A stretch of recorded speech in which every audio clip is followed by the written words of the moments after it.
Salutacions d'en Jordi Vilagut des de Ràdio Comerç. Avui parlem amb en Jordi Tarragona, que és consultor expert en empresa familiar, a qui volem saludar.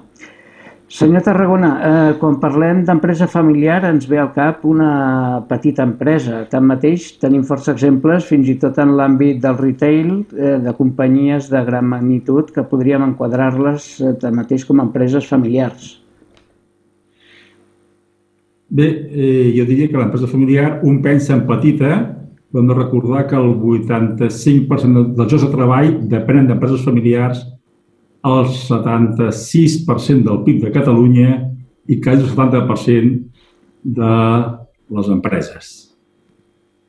Per tant, pensem en empreses petites, però també podem pensar en Mango, Bonpreu, per exemple, com empreses familiars de retail que de petites no tenen gens i són de casa. Quins serien els principals problemes que haurien d'afrontar les empreses familiars i en especial les que corresponen a l'àmbit del comerç? Bé, clar, podem fer generalitzacions, però abans cal recordar que igual que hi ha diferents espècies d'animals, hi ha diferents tipus d'empresa. No és el mateix una multinacional, una empresa de d'alimentació, que una de textil, i, a més, una pot tindre deute i l'altra pot tindre caixa. Per tant, els reptes que pot afrontar cada una poden tindre que ser molt diferents. De tots modos, sí que hi ha una cosa bastant universals, que són que el negoci funcioni, perquè si no hi ha empresa, si l'empresa no té futur, s'ha acabat l'empresa familiar, i a part que el negoci funcioni, que la família estigui implicada i vulgui continuar endavant. Aquests són els dos principals reptes. Després podríem parlar de coses molt més concretes del dia a dia. No sé si coincideix amb mi que un dels aspectes a tenir en compte en l'empresa familiar és el tema de la successió en aquest tipus de negocis. Quin és el moment o quin seria el moment més adequat per fer front a aquest tema? El relleu és un dels reptes de l'empresa familiar.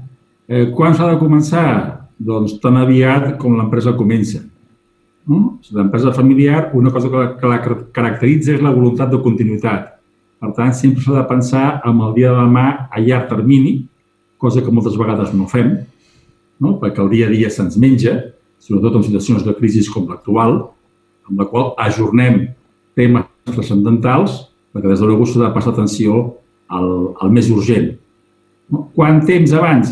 La recomanació que es diu és no començar a planificar amb menys de 10 anys d'antelació. Han d'escollir els continuadors, formar-los. Pot ser que no siguin adequats o que no tinguin voluntat. Hi ha imprevistos. Per tant, quan més temps hi posem, millor, i sapiguem que ha de ser un procés, per això es diuen més que successió relleu, perquè les dues generacions han de treballar en comú i en paral·lel un temps per passar-se a la posta. I aquest relleu no sempre és fàcil, perquè sovint es parla de 3 generacions familiars, perquè la primera és la fundadora, la segona la que ho fa créixer, i sovint es diu que la tercera és qui la malbarata. Està d'acord amb aquesta afirmació? No, diguéssim. Cuando el río suena agua lleva, pero dicho al hecho hay un gran trecho, diuen en dites castellanes. Què passa? 3 generacions. 3 generacions són 75 anys. Pensem un model de negoci que aguanti 75 anys. Si està relacionat amb la terra, amb l'agricultura, és més fàcil. Però si és comerç, indústria, pensem que un model de negoci aguanti 3 generacions, vol dir 75 anys. Moltes vegades el que pot passar també és que la tercera generació rebi un regal enverinat, un negoci que no s'ha actualitzat, que no està preparat pel futur, que el món ha canviat, que potser encara funciona amb els criteris de l'avi. I allò, la tercera generació el que té que fer és intentar salvar el que pugui a vegades. Per tant, el que és cert és dir, les empreses familiars i no tenen una vida mitja, com les persones. A vegades es reinventen. Només el 4% de les empreses arriben a centenàries.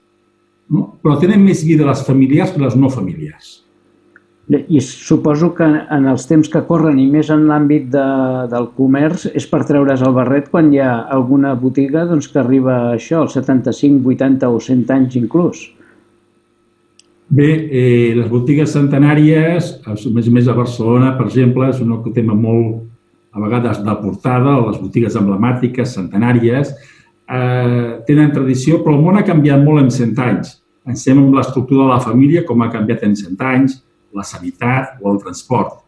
Les botigues, els comerços poden ser centenaris. Pensar que siguin centenaris a base de continuar com fa 100 anys és somiar una miqueta truites.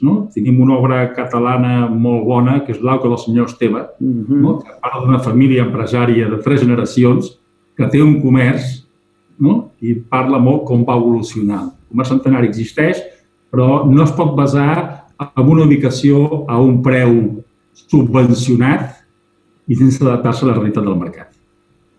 Vostè ho esmentava fa un moment que una botiga pot ser un regal enverinat per a la següent generació. Llavors entenc que vostè és partidari de no forçar les coses i que si un botiguer té un negoci assentat, per molt que li agradi aquell negoci, si veu que en els fills no hi ha un relleu adequat, és millor deixar-ho córrer i buscar una altra solució.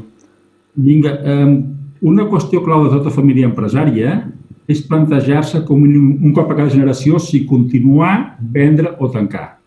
Continuar és una opció, no ha de ser una obligació. Però continuar hem de saber primer si el negoci és rendible, si té futur, si és atractiu. Si ho és, la següent generació té capacitat, té voluntat, sí, perfecte, continuem. Si no, haurem d'analitzar si és millor vendre'l, si és possible, i si no, tancar-lo el més ordenadament possible. El que passa que en aquestes decisions hi ha molt component emocional. El que ho ha rebut, el que ho ha creat, li costa pensar que allò que ja ha creat no continuarà. Per tant, el cor pesa molt en aquestes decisions i hem de ser conscients. Estem parlant amb en Jordi Tarragona, que és expert en empresa familiar. És també autor, entre altres, del llibre Ángeles y demonios de la família empresària, editat per Profit Editorial. Sota la denominació de dimonis, en Jordi Tarragona ens parla dels perills a què han de fer front les famílies empresàries. Ens els podria enumerar breument per a la nostra audiència? Sí. Els dimonis jo els represento com són els 7 pecats capitals de la família empresària. El primer és l'oblit. Oblidar que el primer és l'empresa, que si no hi ha empresa s'ha acabat l'empresa familiar. El segon és la confusió de propietat i de capacitat, de caixes. El segon, l'adenització, el creure que pel fet que jo soc empresari, el meu fill també ho farà i tindrà les característiques per ser empresari. El tercer, la incomunicació, el no parlar una generació amb l'altra del futur. El cinquè, la desafecció, el desinterès per l'empresa familiar. Avui en dia més creixent perquè hi ha més opcions i encara en la situació de Covid més creixent perquè pot haver, això no compensa els neguits i demés.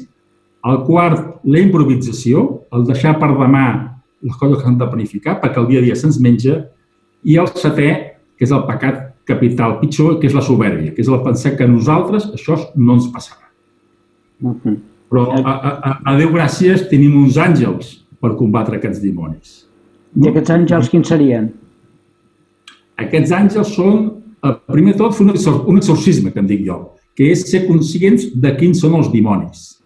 En segon cas, el segon àngel és fer el que diuen un genogram, que és un anàlisi de la família, de les relacions de la família, dels interessos, que no sempre són visibles, entendre les posicions dels altres, tindre en compte també els afegits, que potser no formen part de l'estructura mercantil, però poden tindre pes amb la família empresària. El diagnòstic de les àrees de millora i de les fortaleses de l'empresa, tindre en compte que a l'empresa hi ha 3 sectors d'interès legítims, empresa, propietat i família, i que els punts de vista no són sempre igual. No ho pot veure igual potser qui treballa a l'empresa i l'accionista que l'accionista que no treballa a l'empresa. L'anàlisi del model de negoci, amb una eina molt fàcil que és el Canvas, molt pràctica, molt intuitiva. La comunicació, empàtica. La constitució, és a dir, les normes de govern entre les relacions de l'empresa i la família. La planificació, cal planificar. Igual que planifiquem amb el negoci, el dia a dia que farem amb les ventes, que farem amb el personal, amb l'assistència, amb el creixement, amb la caixa, s'ha de planificar els temes de família empresària i les estructures de govern adients a l'empresa i a la família. És important que l'empresa i la família tinguin estructures de govern adequades i professionalitzades. Finalment, Jordi Tarragona, expert en empresa familiar. Estem vivint uns moments molt complexos, molt singulars, amb les conseqüències d'aquesta pandèmia. Ens agradaria que pogués donar algun consell en aquests moments als gerents de les botigues per tal d'afrontar els seus negocis. Quin consell podria donar-los? Varis i ràpids. Seny. Recordar que la caixa és la reina. Mentre hi ha caixa, hi ha esperança. Recordar també que cal dirigir amb una direcció 3D, de 3 dimensions, amb desafecció, distància i determinació. I que després cal jugar molt bé les cartes que tenim, el repòquer d'asos, que consisteix en allunyar-se dels catastrofistes, apostar per les persones, apuntalar la caixa i el marge, aprofitar les oportunitats i aprendre. Molt bé. Tindrem en compte aquests savis consells, Jordi Tarragona, expert en empresa familiar, i també tornem a recomanar aquest llibre, Ángeles y Demonios de la Familia Empresaria, de Profit Editorial, que segurament serà una bona eina per als botiguers que volen progressar en els seus negocis i si més no, doncs, poder tirar endavant en aquests complexos moments. Jordi Tarragona, moltes gràcies per atendre els micròfons de Ràdio Comerç. Vinga, moltes gràcies. Ànim, sentit comú i salut a tothom. Moltes gràcies.